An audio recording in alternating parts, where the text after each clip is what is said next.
Hello everyone, welcome to my YouTube channel English power excellence. और जो अभी result आया था यूपी टीजीटी का, उसकी वजह से क्लास नहीं हो पाई थी 2 दिन।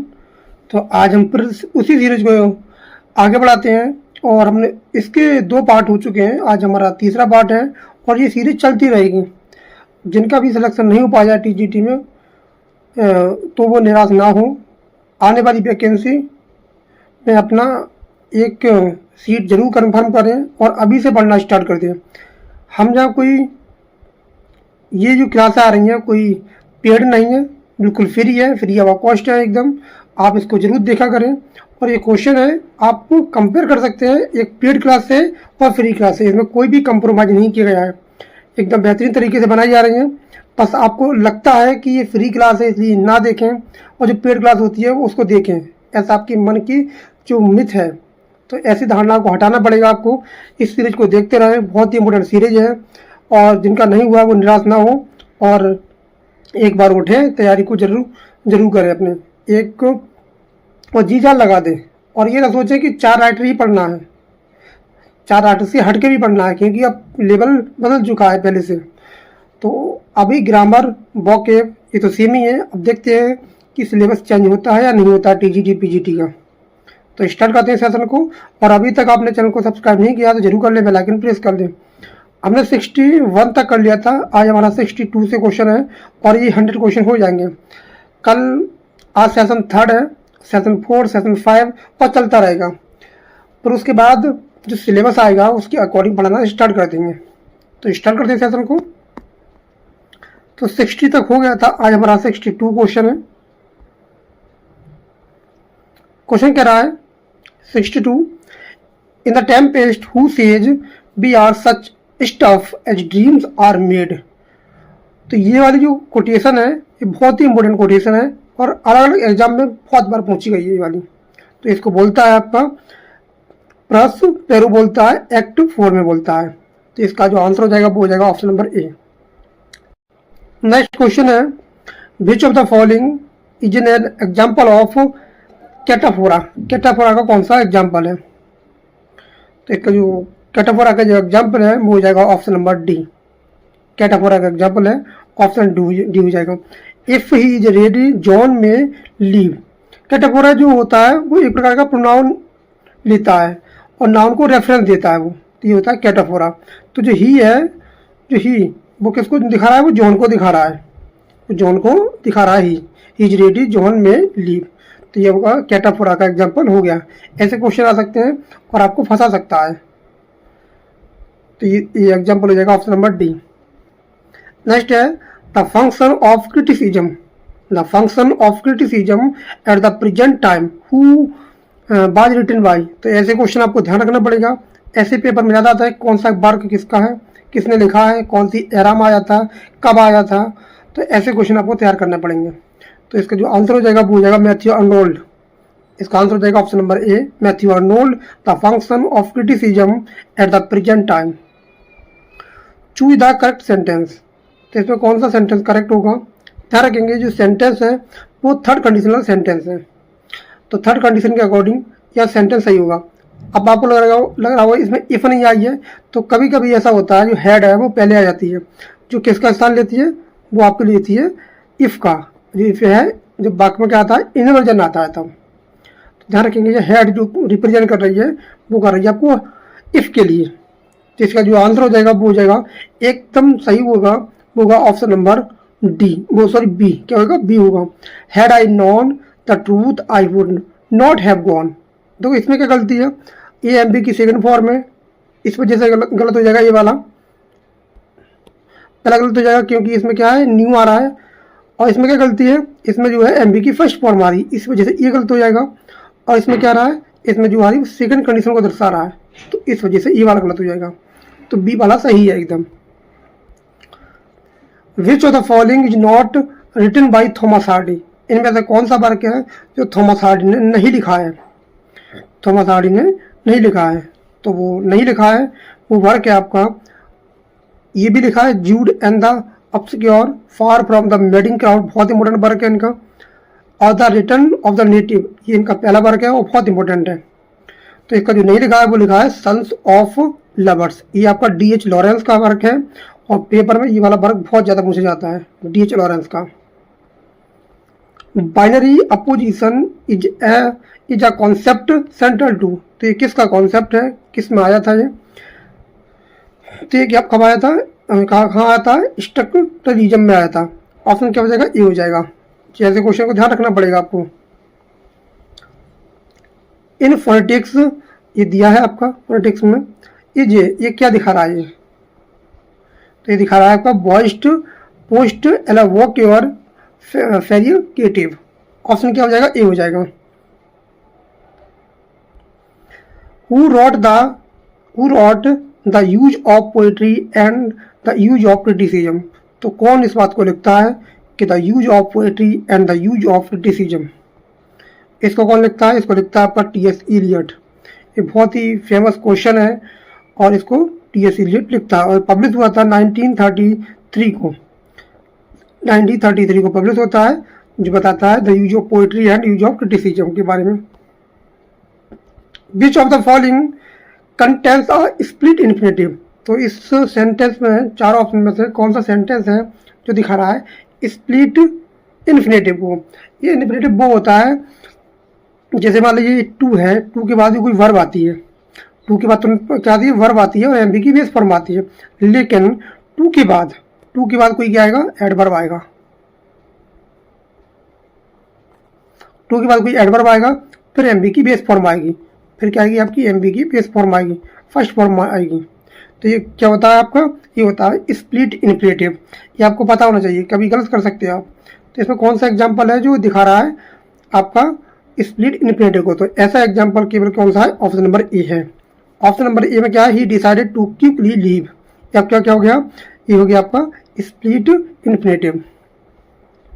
इन Macbeth who says out damned spot, बहुत ही फेमस लाइन है ये, आउट डैम्ड स्पोर्ट, इसको कौन बोलता है इसको, तो इसको बोलती है lady Macbeth.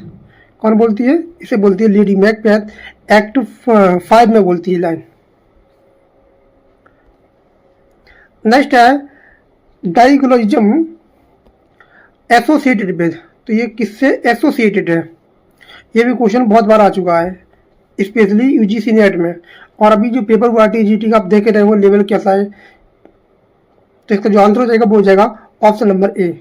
Option number A, choose the correct sentence, तो इसमें से कौन सा सेंटेंस करेक्ट है, तो इसमें कौन सा होगा, no less than 10 student was absent, no less than 10 students were absent, यहाँ वाज और वर का फर्क है, नो लेस देन 10 स्टूडेंट यहाँ वर्ब का, इसका नाउन का फर्क है, यहाँ पर नाउन का फर्क है, were absent, no less than 10,000 has been absent, तो इसका जो सेंटेंस बनेगा, आंसर बनेगा वो बनेगा ऑप्शन नंबर बी। क्या बनेगा, वो बनेगा ऑप्शन नंबर बी। जो रियल सब्जेक्ट है उसके अनुसार क्या आएगी, वर्ब आएगी। नो लेस देन 10,000 तो sorry 10 students were absent. Which of the following is a dramatic monologue, तो इनमें से कौन सा वर्क है जो ड्रामेटिक मोनोलॉग है, तो इसका आंसर हो जाएगा option number A, my last duchess, जिसको लिखा है आपका रॉबर्ट ब्राउनिंग ने, बहुत ही फेमस इनकी पोयम है। The anxiety of influence is primarily concerned with, the anxiety of influence, तो किसको दिखाती है ये, तो इसका आंसर हो जाएगा ऑप्शन नंबर ए, पोइटिक इनहेरिटेंस को, पोइटिक इनहेरिटेंस को दिखाती है। ये बताती है ब्लूम स्टडीज के बारे में। Which of the following is not an allomorph of plural morpheme, तो कौन सा जो क्या है वो बहुवचन नहीं है, कौन सा बहुवचन को नहीं दिखाता है। ध्यान रखेंगे इसमें जो आंसर हो जाएगा वो हो जाएगा option number D. Option number D जो है वो नहीं दिखाता है कि कोई बहुवचन के लिए, ये एस है, जेड है, एज है, ये दिखाती हैं आपके बहुवचन के लिए शो करती हैं। Next who rot the white peacock, ये क्वेश्चन अभी पेपर में आया भी था, यूजीसी नेट का पेपर उठा के देखना, मतलब पीडीएफ हो किसी के बाद अभी ये पेपर आया है। द व्हाइट पीकॉक किसका वर्क है, तो ये वर्क है आपका DH लॉरेंस का, और ये पहला वर्क है। द व्हाइट पीकॉक पहला वर्क है जो आया था इनका 1911 में, 1911 में आया था, और ये आपका फर्स्ट नोबेल है, ये आपका फर्स्ट नोवेल है, ये पता होना चाहिए इसका जॉनरा क्या है। ये आपका फर्स्ट नोवेल है D.H. लॉरेंस का। विच सेंटेंस यूज पैरेललिज्म करेक्टली, तो कौन सा सेंटेंस है वो जो दिखाता है कि सभी सेंटेंस एक समांतर श्रेणी से सही है। तो इसमें ये क्वेश्चन पहले भी लिया है हमने। देखो रीडिंग टू स्विम डांसिंग, ये तो होगा नहीं, ये वाला तो होगा नहीं। Likes reading swimming and dancing, ये क्वेश्चन सही है, ऑप्शन का बी आंसर सही है। इसमें क्या गलती है, इन्फिनेटिव आ गया, जहाँ आपका जेरंड दे दिया, जहाँ आपका इन्फिनेटिव दे दिया, ये वाला गलत हो जाएगा, तो इसमें भी गलत हो जाएगा। तो ये लाइक जो है उसके बाद क्या आता है, या तो इन्फिनेटिव आता है या आपका जीरेंड आता है, तो बी वाला एकदम परफेक्ट है। नेक्स्ट आपका heteroglossia is a term used by, तो ये टर्म है, इसको किसने यूज किया था, तो इसको यूज किया था मिखेल वक्तेम ने। ये क्वेश्चन ये राइटर जो है अभी TGT में पूछा भी गया था, ये सारे राइटर पूछे गए थे, जूलिया क्रिस्टीवा, रोनाल्ड वार्ड बाक, जैक्स जीन मोलिया कैन, ये सब पूछे गए थे अभी पेपर में। In Othello who says O beware my lord of jealously, इस लाइन को कौन बोलता है, तो ये लाइन बोली जाती है एक्ट नंबर 3 में यागो के द्वारा। यागो इस लाइन को बोलता है, और किसको मैनिपुलेट करता है, ये कहता है ओथेलो को। Who rot the sacred would, ये भी क्वेश्चन पेपर में पूछा गया है, सेक्रेड वुड किसने लिखा है, तो ये आया था 1920 को, ये लिखा है T.S. इलियट ने। In King Lear who says nothing will come of nothing, अगर तुम कुछ नहीं बोलोगे तो कुछ भी नहीं मिलेगा, ये लाइन कौन बोलता है, ये बोलता है किंग लियर, और अपनी बेटी के लिए बोलता है, एक्ट 1 सीन 1 में बोलता है, ये बोलता है अपनी बेटी कॉर्डेलिया के लिए, क्योंकि वो चापलूसी करने के लिए मना कर देती है, तो इसी वजह से गुस्सा हो जाता है डियर। नेक्स्ट है which of the following is an example of metonymy, metonymy का कौन सा एग्जाम्पल है, तो इसका जो मेटोनिमी का एग्जाम्पल है वो है option number A, the pen is mightier than the sword, ये आपका काय का एग्जाम्पल है, मेटोनिमी का एग्जाम्पल है। The dialogic imagination was written, ऐसे क्वेश्चन को ध्यान रखना पड़ेगा आपको, ऐसे क्वेश्चन बहुत ज़्यादा पूछे जाते हैं। इसको लिखा है आपका ऑप्शन नंबर क्या हो जाएगा, ए हो जाएगा, Mikhail Bakhtin. Choose the grammatically correct sentence, तो कौन सा सेंटेंस एकदम ग्रामेटिकली करेक्ट है, तो इसका जो ग्रामेटिकली करेक्ट है, देखो इस वाले में तो गलत हो जाएगा, यहाँ बाज तो नहीं आएगा, ये आपकी सेकंड कंडीशनल सेंटेंस है, यहाँ भी बाज नहीं आएगा, यहाँ जो हेड नहीं आएगा, क्योंकि ये सेकंड कंडीशन हो जाएगी, और ऐसा कोई समय भी नहीं दिया है जिससे कि लगेगी ये आपकी क्या हो जाएगी, ये आपकी मिक्स्ड कंडीशन हो जाएगी, तो इसका जो आंसर बनेगा वो बनेगा ऑप्शन नंबर ए। नेक्स्ट है which novel of James Joyce is based on a single day, तो कौन सा वर्क है इनका जो सिंगल डे को दिखाता है, जो डे थी 16 जून 1904, तो ये कौन सा वर्क था इनका, यूलिसिस। ध्यान रखेंगे ये क्या है, नोवेल है, ये इनका नोवेल है, और जो लिखा है आपका टेनिसन साहब ने वो पोयम है, वो ड्रामेटिक मोनोलॉग है। नेक्स्ट है deferral of meaning is central to, तो ये कहाँ देखने को मिलती है, ये फ्रेज है, ये देखने को मिलती है आपको टी कंस्ट्रक्शन में, ये फ्रेज पूछी गई थी UGC नेट में, अभी जो पेपर हुआ है उसमें डी कंस्ट्रक्शन में। In morphology unhappiness contains how many morphemes, तो अनहैप्पीनेस में कितने आपकी मॉर्फी हैं, तो इसमें क्या है, 3 है, 3 तरीके से लिख सकते हैं इसको लिखेंगे आप अनहैप्पी, और लिखेंगे नेस, इसमें क्या है 3 मॉर्फी हैं, मतलब प्रीफिक्स, रूट और सफिक्स, इसमें क्या है प्रीफिक्स, रूट मतलब रूट वर्ड है, और क्या है सफिक्स है। Unhappiness, who rot the prelude, the prelude को किसने लिखा है, एक प्रिल्यूड है, एक द प्रिल्यूड है, ध्यान रखेंगे ये आपका प्रिल्यूड है जिसको लिखा है विलियम वर्ड्सवर्थ ने, और ये क्या है ऑटोबायोग्राफिकल एपिक माना जाता है, जिसका सब टाइटल है the growth of the poets mind. Which sentence contains an elliptical construction, तो इसका कौन सा आंसर हो जाएगा, जो 90 है उसका आंसर हो जाएगा option number A, John can play the guitar and Mary can to.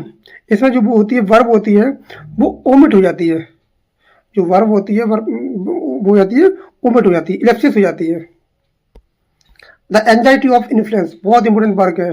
The anxiety of influence was published, तो ये पब्लिश होता है 1973 को, ये पब्लिश हुआ था। ये किसका वर्क है?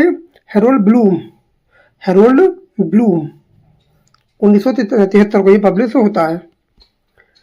The duchess of Malfi who says I am duchess of Malfi steel, ये क्वेश्चन है वो यूजीसी सॉरी एलटी ग्रेड में क्वेश्चन आया था, ये एलटी ग्रेड में आया था ये। तो ये बोलता है डचेज, कौन बोलता है? डचेज इस बात को बोलता है, I am duchess of Malfi steel. आपको वर्ड जो क्वेश्चन है जो इम्पोर्टेंट है post colonial modern Indian writer, तो इनको पढ़ना पड़ेगा आपको, इनके पढ़े बिना काम नहीं चलेगा।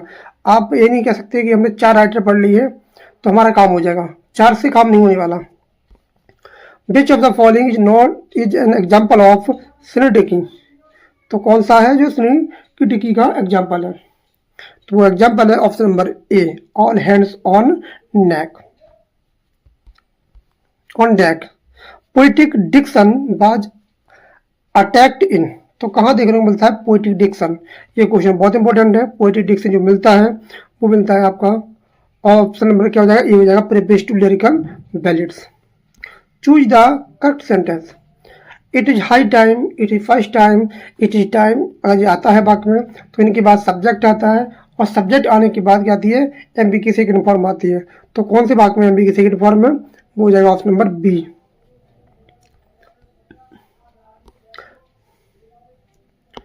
Which work by Samuel Beckett is written originally in French, तो उन्होंने कौन सा फ्रेंच में लिखा है?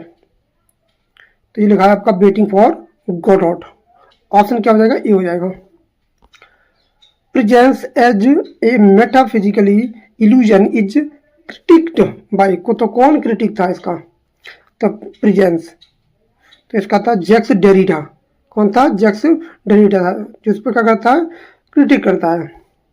In phonology minimal pairs are use to identify, तो ये जाना जाता है आपका, ये जाना था फोन मैस। ऑप्शन क्या हो जाएगा? बी हो जाएगा। इसमें जो पेयर वर्ड होते हैं जैसे बैट और पैट, जिसमें क्या होता है? मिनिमल पेयर्स होते हैं, जैसे बैट और पैट होते हैं, जो एक जैसे दिखाई देते हैं, साउंड एक जैसे दिखाई देते हैं, लेकिन इनकी स्पेलिंग क्या होती है? अलग होती है। Who wrote the critic as artist, तो कौन जो लिखता है कि द क्रिटिक्स एज आर्टिस्ट, तो कौन लिखता है इसको? इसको लिखता है आपका ऑस्कर वाइल्ड। ऑप्शन क्या हो जाएगा? ए हो जाएगा। और आज का last question, in which what is Macbeth is final realization before death, तो कौन सा उसका अंतिम वर्ड थे जो मरने से पहले बोलता है? तो ये थे आपके life is meaningless a tale told by an idiot. तो ये हमारे 100 क्वेश्चन थे। इससे आगे आएगा पार्ट नंबर, अब तो आते रहेंगे सेशन, जो सेशन है वो आते रहेंगे। आप वीडियो देखना शुरू कर दीजिए, जो हुआ सो हुआ। और इतना मान लीजिए कि सिलेक्शन होगा वो 511 का ही होगा टीजीटी में। 511 से 512 भी नहीं हो सकता सिलेक्शन, 511 का सिलेक्शन हो सकता है।